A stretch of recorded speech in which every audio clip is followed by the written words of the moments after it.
There is huge mortality in PPR, so it is very important. When there is outbreak, you will get heavy mortality. Sometimes it will reach to 80%, but usually it is in between 10 to 20%. Along with the heavy mortality, you will find high fever. There is discharge from nostrils and severe diarrhea.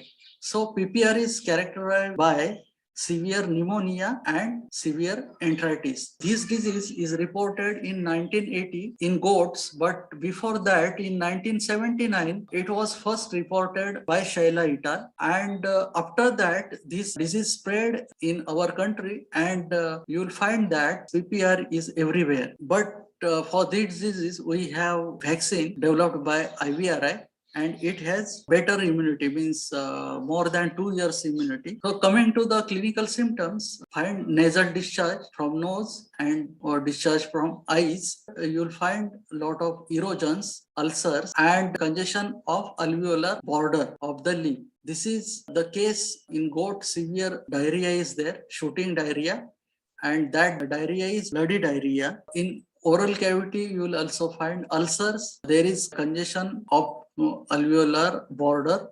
This is characteristic lesion. Then you will also get lesions in hard palate also and soft palate, but the lesions severe in abomasum. You will find severe congestion in abomasum. In large intestine, lesions are more conspicuous. Means you will get hemorrhage and congestion, streak of congestion and hemorrhages in small intestine, but these are prominent in large intestine, and this lesion is described as zebra striping, but you will not get it always in all the cases. Then you will find such type of pneumonia.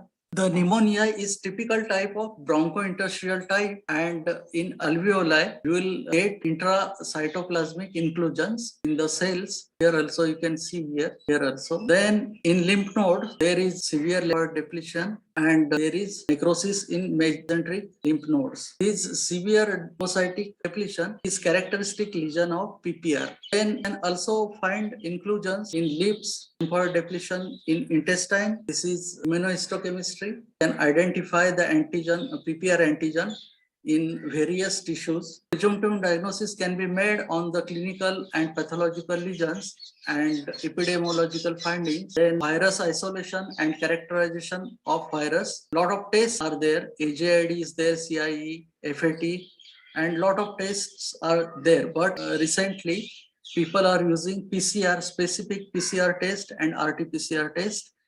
Also, there are a lot of ELISA developed for identification of PPR.